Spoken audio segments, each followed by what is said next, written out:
नमस्कार, आप देख रहे हैं स्टार टीवी बिहार। मैं हूं आपके साथ हेमंत। इस वक्त मैं मौजूद हूं जमुई के बधवन तालाब स्थित। बता दें कि बधवन तालाब जिसमें कि कई प्रतिमा का विसर्जन किया जाता था, गंदगी में विसर्जन किया जाता था। लगातार बधवन तालाब को लेकर कई राजनीतिक मुद्दे भी बने, जिसको लेकर आज बहुत बड़ी बैठक रखी गई और जमुई में मंत्री ने काफ़ी समय तक अपना समय यहाँ पर दिया और इस चीज़ को लेकर आज जीर्णोद्धार करने के लिए यहाँ पहुँचे थे बधवन तालाब का, जिसमें कई प्रतिमा की विसर्जन की जाती थी। साथ ही साथ आपको बता दें कि जमुई जिले के विधिक संघ के कैंपस में आज स्वर्गीय दिग्विजय सिंह, जो कि पूर्व मंत्री रह चुके हैं, दादा दिग्विजय सिंह की मूर्ति का भी अनावरण किया गया, जैसा आप इस तस्वीर के माध्यम से देख सकते हैं। और साथ ही यही वह बधवन तालाब है, जैसा कि आप तस्वीर के माध्यम से देख सकते हैं, जिसका आज अनावरण किया गया। कई दिनों और कई सालों से राजनीतिक मुद्दा बना हुआ था जमुई का बधवन तालाब, जिसका आज माननीय मंत्री विधि विकास मंत्री नितिन नवीन आज इसका जीर्णोद्धार करने पहुंचे थे। साथ ही साथ बता दें कि जमुई की वर्तमान विधायिका श्रेयसी सिंह साथ में मौजूद थी, उप मुख्य पार्षद नीतीश मौजूद थे, साथ ही कई वरीय नेता एवं सदस्य और जिला के भाजपा अध्यक्ष भी यहां पर मौजूद थे इस कार्यक्रम में। साथ ही साथ बता दें कि एक कार्यक्रम और उनके द्वारा किया गया कार्यक्रम यह था कि जमुई रेलवे स्टेशन मुख्य मार्ग जो है उसके पास खैरमा का एक वार्ड है, जिसको वार्ड नंबर 1 कहा जाता है। उस वार्ड नंबर 1 में STP अगर कहा जाए तो सीवर सीवेज की बड़ी प्रॉब्लम होती थी जमुई में, उसका भी आज शिलान्यास किया गया, जिसमें कि 100 करोड़ के आसपास की लागत से वह जीर्णोद्धार किया जाएगा। साथ ही साथ आपको बता दें कि यह जो बधवन तालाब का जीर्णोद्धार है, इसमें 1,06,82,000 का सौगात जमुई को मिला है। साथ ही दोनों योजनाओं को मिलाकर काफ़ी उत्साह के साथ आज यहाँ कई लोग यहाँ मौजूद थे। आप इस तस्वीर के माध्यम से देख सकते हैं कि कितने लोग कितने उत्साह के साथ यहाँ आज मौजूद हैं। और इसी 3 मामले को लेकर बिहार राज्य सरकार मंत्री नितिन नवीन आज यहाँ पहुँचे थे और नितिन नवीन इस पूरे मामले को लेकर 3 जगह जो उन्होंने अनावरण किया, शिलान्यास किया, इन तमाम चीज़ों को लेकर और साथ ही साथ आगामी 2025 विधानसभा चुनाव को लेकर और लालू के इस बयान पर, जिसमें कि लालू ने साफ तौर पर कहा है कि जब तक लालू जिंदा है तब तक बिहार में बीजेपी की सरकार नहीं बनेगी। इस पर भी बहुत ही बड़े तंज के साथ उन्होंने चुनौती दी है राष्ट्रीय जनता दल के राष्ट्रीय अध्यक्ष लालू प्रसाद यादव को। क्या कुछ चुनौती दी है बिहार विधानसभा आगामी 2025 को चुनाव को लेकर क्या कहें, साथ ही साथ इन तीनों का अनावरण और शिलान्यास जिस तरह से किया है उस पर क्या कुछ बता रहे हैं विधि विकास मंत्री नितिन नवीन, सुनाते हैं इस खास रिपोर्ट में। क्या कहेंगे इसको कितने दिनों में पूरा करने की बात? अभी 21 माह का समय इस योजना के एग्रीमेंट का हम लोग का पूरा प्रयास होगा कि 70 करोड़ की लागत से बनने वाला ये योजना समय से पहले पूरा हो, गुणवत्ता के साथ पूरा हो। और मैंने अधिकारियों को कहा है हर महीने का रोड मैप बनाइए कि इस महीने तक हम इतना काम करेंगे, और वो पूरा रोड मैप विभाग के स्तर पर भी मॉनिटर किया जाएगा। और यहाँ पर मैंने चेयरमैन मैडम और तो नहीं थी, लेकिन डिप्टी चेयरमैन अपने नीतीश बाबू और अपने माननीय विधायिका जी और अपने ईओ, इन तीनों लोगों से कहा है कि इसको हर महीने आप लोग भी इसका भौतिक भी सत्यापन कीजिए। मैं जिस तत्परता से, जिस प्रयास से माननीय विधायिका जी ने, अपने डिप्टी चेयरमैन और सब लोग के प्रयास से जो योजना आई है वो समय पर पूरा हो, गुणवत्ता के साथ पूरा हो, इसकी पूरी मॉनिटरिंग हम लोग करेंगे। इस योजना के पूरा होने से लाभ क्या मिलेगा शहर वालों को? देखिए, जो STP योजना एक बहुत ही, जो घर के सीवरेज का पानी होता है वो डायरेक्ट जो हम लोग ड्रेनेज में जोड़ते हैं, इस योजना से उसको लाभ मिलेगा कि घर के सीवरेज का पानी अब हम लोग पूरी तरह से रिसाइकलिंग STP का प्रोसेसिंग करके पानी को शुद्ध करके निकाल पाएंगे, जिससे कि जो घरों की गंदगी के पानी है वो डायरेक्ट जो नदियों में मिलते हैं, बाकी जो मिलते हैं उससे नहीं। और साथ में साथ इसके ड्रेनेज योजना को भी हम लोग भविष्य में इसको लाने जा रहे हैं।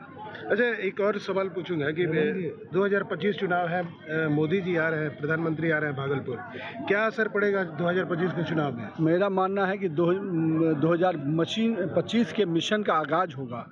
जिस प्रकार से दिल्ली में नरेंद्र मोदी के नेतृत्व में पूरी दिल्ली में केजरीवाल का सफाया हुआ, और कह सकते हैं कि दिल्ली की जनता ने इस देश को सुरक्षित करने के लिए आपदा को बदला और अवसर को लाया है। यानी भारतीय जनता पार्टी की सरकार बनी है, अब दिल्ली को विकास के अवसर मिलेंगे, भारत सुरक्षित रहेगा, और उस आयाम को देने के लिए माननीय प्रधानमंत्री जी का अभिवादन पूरी बिहार की जनता करेगी। साथ ही साथ बजट के बाद जो एक बजट जो हर सामान्य वर्ग से लेकर मजदूर, किसान सबको छुआ, सबके लोगों के लिए लाभकारी बजट आया। इस बजट के बाद भी पहली बार प्रधानमंत्री जी आ रहे हैं और तीसरी बार प्रधानमंत्री बनने के बाद भी पहली बार आ रहे हैं। तो भागलपुर से लेकर समस्त इस पूरे इलाके में एक उत्सव का वातावरण है। और कल ही मैं भागलपुर में दिन भर था और भागलपुर में जिस प्रकार से लोगों में उत्साह है, मुझे उम्मीद है कि 24 फरवरी को एक ऐतिहासिक कार्यक्रम होगा और 20,000 करोड़ से ऊपर की योजनाओं का सौगात माननीय प्रधानमंत्री जी बिहार को देने जा रहे हैं। लालू जी बोल रहे हैं कि बिहार में जब तक हम जिंदा हैं बीजेपी सरकार नहीं बना पाएगी। नहीं, लालू जी बहुत लंबे वर्षों तक जीवित रहें, हम लोग हमेशा उनके लिए दुआ करेंगे। लेकिन भाजपा की सरकार को आप रोक नहीं पाएंगे। आपने उस रथ को रोका था तो क्या हुआ, अयोध्या में पवित्र राम मंदिर बन गया। आप जब जब रोकिएगा हम और बढ़ेंगे। उनका कहना है कि दिल्ली चुनाव का असर नहीं पड़ेगा। हाँ, जमुई की जनता से अपील करेंगे कि 2025 में पूरी तरह से एनडीए गठबंधन को फिर से मौका दीजिए। आपकी बेटी, आपकी बहन ने जिस तत्परता से जमुई के विकास के लिए काम किया है, इतनी बड़ी खिलाड़ी होने के बावजूद ज़मीन में उतर कर योजनाओं को लाना, क्रियान्वयन कराना, मैं तो खुद इससे प्रभावित हूँ। और मैं कह सकता हूँ कि उसका भाई पूरी तरह से उसकी योजनाओं में उसको हर योजना में सफल करने का प्रयास करेगा। और साथ ही साथ जमुई की जनता से आग्रह करूँगा कि मेरी बहन को दोबारा मौका दीजिए और बेहतर परिणाम होगा। जमुई को सजाएगी, संवारेगी और स्वस्थ जमुई बनाएगी। वायरल हो रहा है। लालू जी तो कुछ बोल नहीं पाएंगे इन सब चीज़ों पे, लेकिन ये राजद की संस्कृति दिखती है। हम जो कहते हैं, संकल्प लेते हैं तो करते हैं, लेकिन राजद की संस्कृति क्या है, दिन के उजाले में कुछ और है, रात के अंधेरे में कुछ और है। आज न्यायालय परिसर में अपने श्रद्धेय पूर्व केंद्रीय मंत्री स्वर्गीय दिग्विजय सिंह जी की प्रतिमा को लगाने का अवसर मिला।